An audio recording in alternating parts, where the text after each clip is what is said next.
Subhanallah, 5 tahun dikubur, jasad PSK ini masih utuh dan wangi.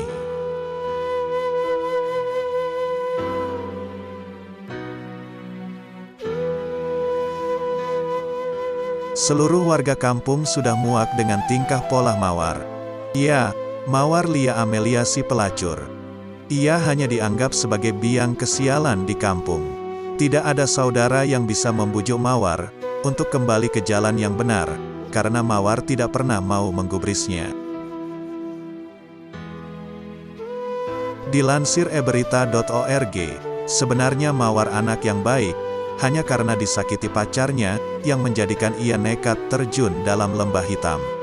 Mawar masih terus bergulat dengan laki-laki manapun. Dari orang kantoran sampai kuli bangunan ia layani.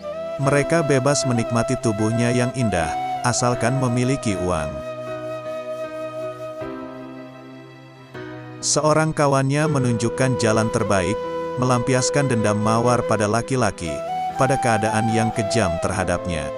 Hari-harinya dilalui dalam pelukan laki-laki yang berbeda-beda, silih berganti. Bertahun sudah waktu berlalu, Mawar terjangkit penyakit kronis.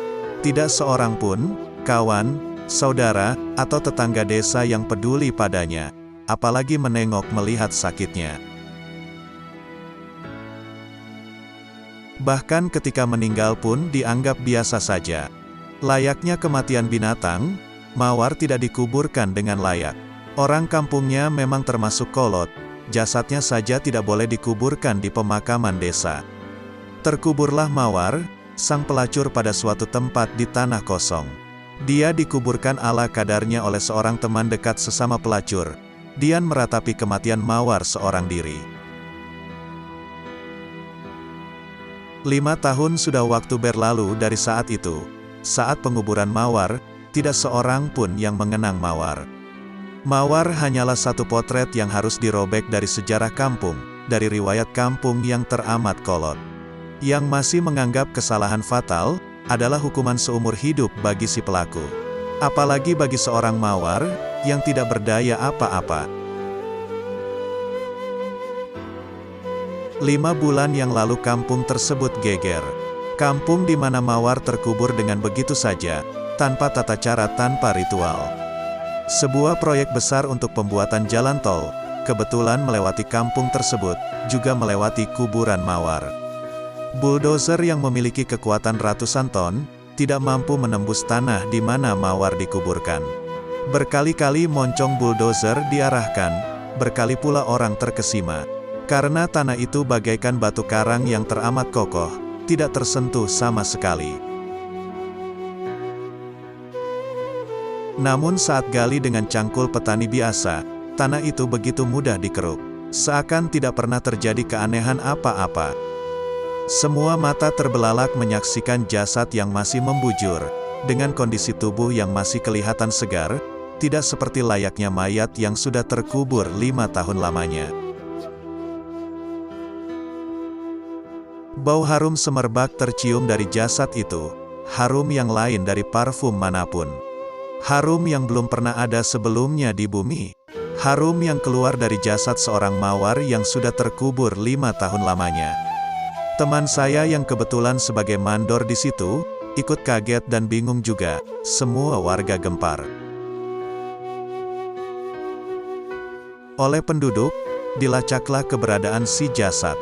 Dari teman almarhum Mawar yang masih menjalankan profesinya sebagai pelacur, terungkap bahwa dia sudah taubat 1 tahun sebelum meninggal.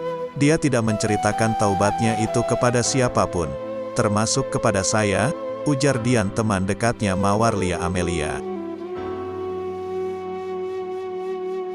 Sebenarnya, 1 tahun sebelum kematiannya, Mawar sudah bertaubat. Tapi taubat itu tidak pernah Mawar ungkapkan kepada siapapun, termasuk kepada teman akrabnya. Semua Mawar curahkan pada buku hariannya, tertulis lengkap. Mawar berusaha menjalankan semua perintahnya. Dari yang wajib dan yang sunnah, bahkan semua yang sunnah dia kerjakan. Mawar menjalankan dengan ikhlas. Buku harian itulah saksi utama semua ratapan dan jerit penyesalan seorang Mawar, seorang pelacur yang bertobat dengan diam-diam. Semua mata berkaca-kaca, terlihat begitu sedih dengan roman penyesalan yang jelas tergambar. Hari itu pemakaman Mawar, pemakaman kembali seorang bekas pelacur yang pernah terhina begitu rupa. Setelah terkubur selama 5 tahun, Mawar dimakamkan kembali dengan layak. Dimakamkan selayaknya pemakaman seorang manusia biasa. Diiringi doa-doa dan ratap penyesalan dari saudara dan warga kampung.